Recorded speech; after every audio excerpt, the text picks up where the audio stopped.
So we are here with Mr. Janis Stürz, founder of, I wouldn't even call it a record label, Habibi Funk. What is Habibi Funk? I would call it a record label. Okay. No, I'm joking.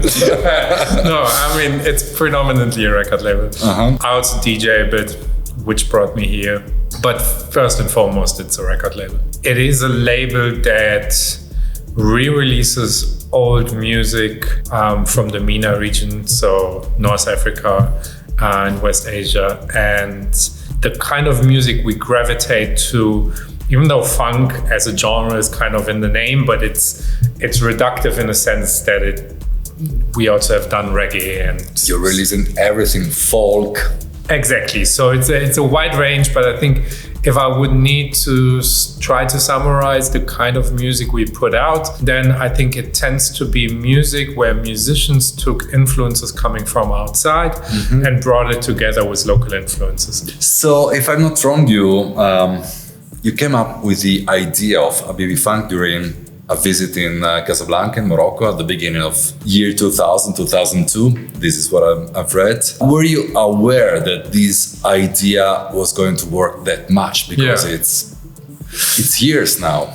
It's actually 10. So 2003 probably was when I started the first record label I ran with a friend. Then on this record label, we had one artist called Blitz, the Ambassador. He played in Morocco, but that was probably 10 years later.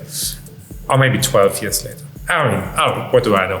10-ish years, 10 plus years. 10-ish, I came up with the idea, kind of sounds like that was very planned. I think in a lot of things that we do, we just kind of like to do something and the idea comes later. Or the idea is kind of looking back, I can define the concept. Sure. And in that moment, I don't think there was any concept. I think, so basically I was in Casablanca, came across a shop that used to sell records in the 70s and 80s, now had moved into repairing broken electronics, went through like the old stacks of records that were still in the back of the shop and picked up some that looked promising. Like interesting cover sleeves. Yeah, exactly. And then among them was a guy who, heavily influenced by like James Brown and American rock music, created his localized take on this. Because we were already running a record label, so we knew how distribution works, we knew how to manufacture a record, we knew how to promote it. We were like, well, let's try to find a guy and license the music from him. That took us like 2 years. After a year, we learned that he had already passed away in the early 90s. But then eventually we found his sister, which is like a long story, but... Yeah, sounds like a real research. Yeah. I mean, at some point we were like we kind of knew the neighborhood where his family used to live. So we went into all the old coffee shops where old men used to hang out and showed them the cover and we're like, do you know this guy? It's an amazing story. Yeah, so eventually someone knew and anyhow. And yeah, I mean, I think the first 1, 2, 3 years, I felt like, maybe we're going to get to the point where there's nothing that fits the profile that we can reissue. And then I think the deeper you get into it, the more you realize, the more you're learning, the less you know, which becomes, which I guess is a universal concept and becomes true again in this context. Because then you realize, especially once you start looking into cassette tapes, there's technically not an infinite amount, but something that comes very close to it, of interesting music. Then we've also our first contemporary release of a musician from Lebanon, who, influenced by a lot of the music that we reissued, creates music today. And therefore, today, I don't think we are running out of material anytime soon. And furthermore, I also don't have I never approached this like re-releasing music with a competitive spirit. So I think there could be 40 more labels doing the same thing we do, and still none of us would run out of material, because I think there's so much. And I think, like, for example, there's this one artist who's also among the artists who's back on tour again, Roger Facher, who played his first concert in 40 years in London last year.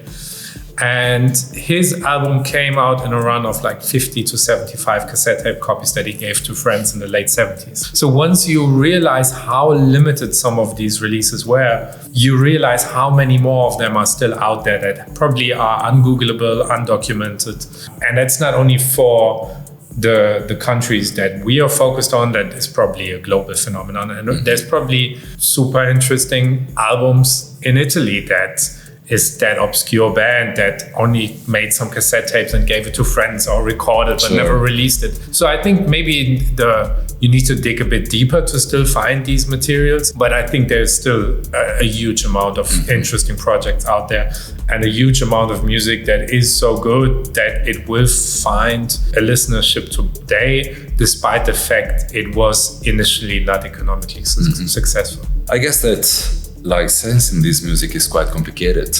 Also because I know that you love to have a sort of fair trade with the owners of the rights of the music you're re-releasing. How does it work usually? Because before you were talking about we were looking for the sister and we're showing the record and stuff like that. I don't even think, so basically what we do, we split the profits 50-50 between us and the artist. The ownership of the music remains with the artist. We only have a temporary license at the end of the temporary license. Temporary license? Yeah. Without usually what's the duration? It kind of depends. I think we've had everything from 3 to 10 years or something like this. And I think usually a bit of a marker is we will have a longer term if we are working with an artist that is completely unknown, because then our position would be it will take us much longer to break even. Whereas like for the Hamid album, who's already an established famous artist, and we just gravitate towards his early material who might have not been known, but he's super famous. Yeah. Obviously we get a shorter term because the owner of the copyrights will say, guys, this is a big artist. With these kind of deals, I don't think we didn't come up with a new concept. I think what we did, we just applied the same deal structure that we knew from our indie label before, that if your friend has like a small band, the 50-50 profit split indie deal is probably the deal he or she will sign. Standard deal. But I think when we started venturing into it, in the world of re-releasing music, that at this point didn't feel like it was the standard deal. You still have heard all of these stories of this band that someone gave them €1,000 and they signed away all of their rights forever. And I think that becomes particularly problematic when there's an age gap, when there's a access to information gap, when it has like a post-colonial setting, being a European label, for example, dealing with West African. So there's many layers of why this feels problematic. You can choose one. But I think for us, it was just, from the beginning, it was clear for us that we didn't want to tap into these potentially exploitative patterns.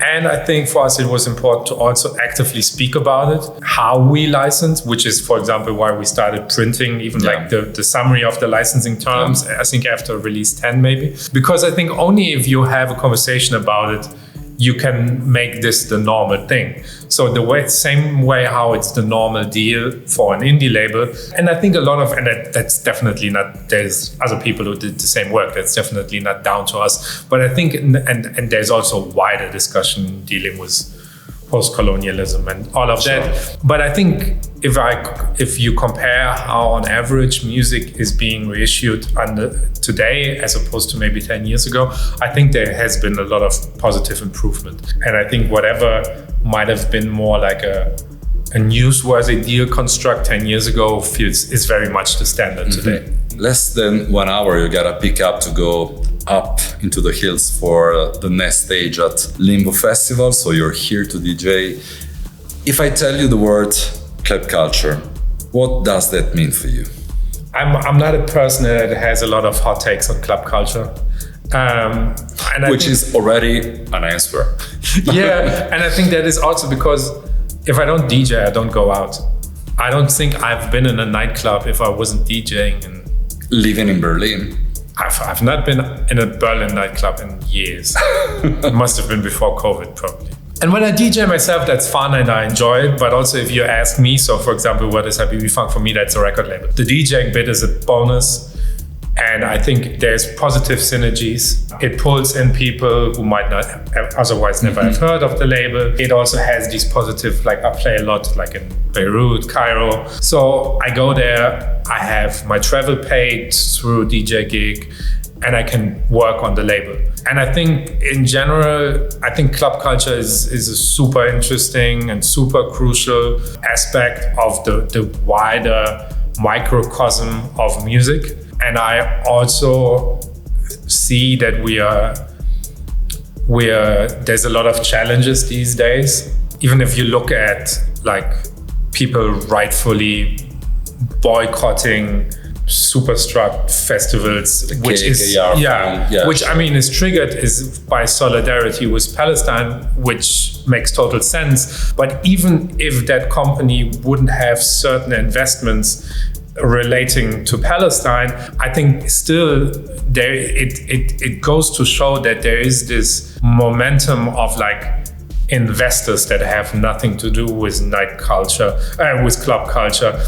Even with music, by the way. Oh, even with music, but that just see it as a way to create revenues for shareholders. Yeah. And I think that also relates to the whole ticketing and venue structure changing. So I think we are in the moment where it's still like a very vital and crucial part relating to music, but it also feels like something that is more and more under attack and more endangered to become a very homogeneous thing where that range and that these interesting things happening at the margins, that quote unquote underground culture is kind of very endangered.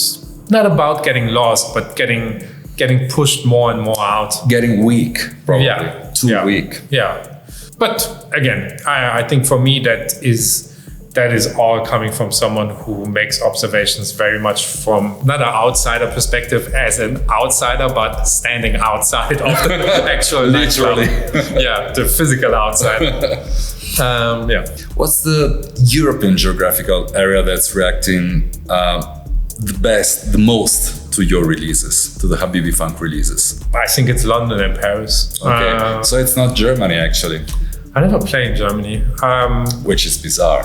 Yeah, honestly, I think I didn't play in Berlin for a while. Then I didn't play in Berlin realized I didn't play in Berlin for a while, and I felt like, all right, but I play again, but then it needs to be something solid. Sure. I think it's that thing, like when I have a weekend off, I don't want to play in Berlin. And it feels like it would fuck up my free weekend. And once you live in that city, that is always true for that weekend. Sure.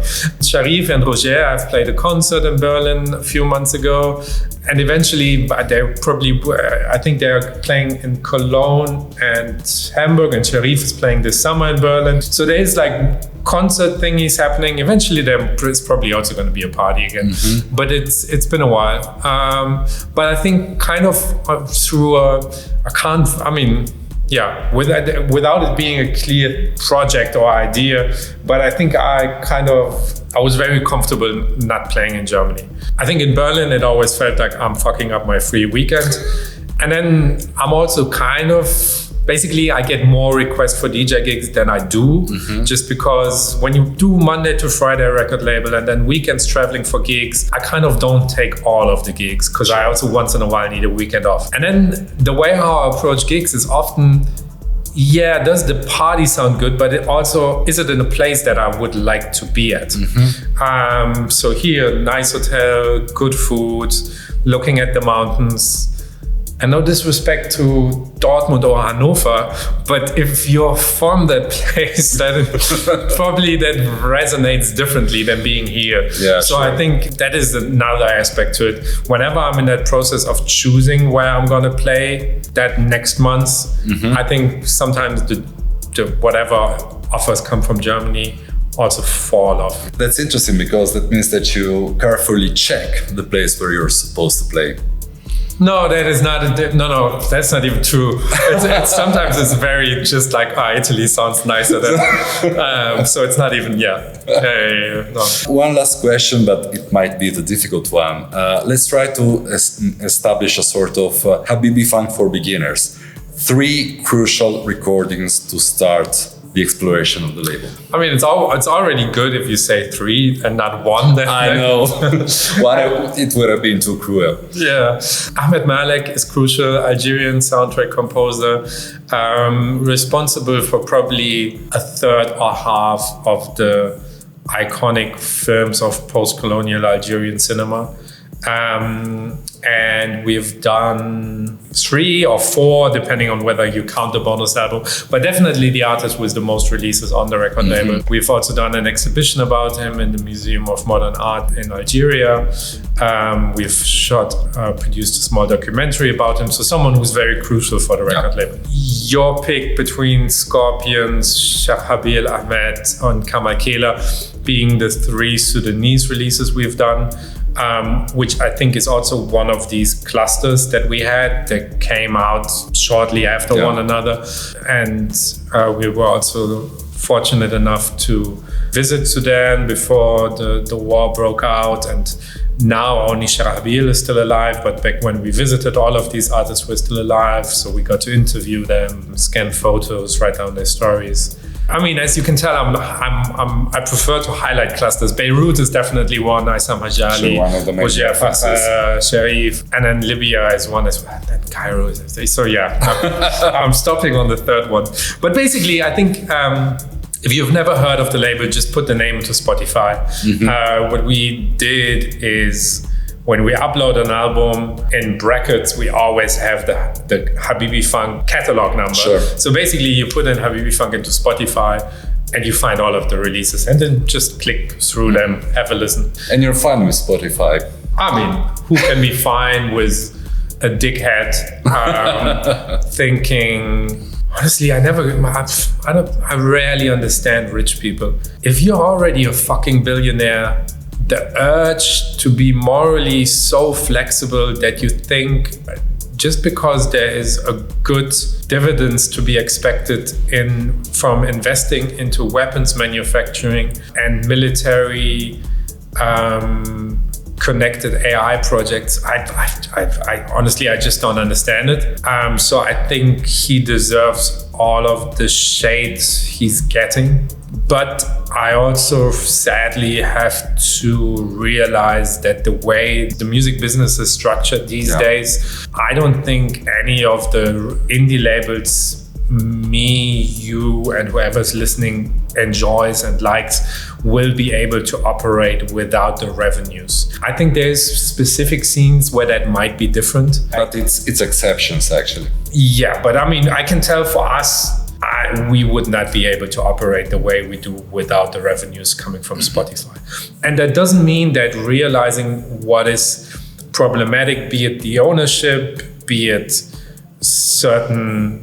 the moving away from actual people curating playlists to algorithms creating playlists, how this affects songs and no songs being longer than 1 minute 30 at this point anymore. And how I'm aware of all of these patterns and these problems that come from the platform. And hence, I also encourage everyone to think about alternatives and make very conscious decisions of how to purchase music. I think as of now, we wouldn't be able to afford not being on that platform.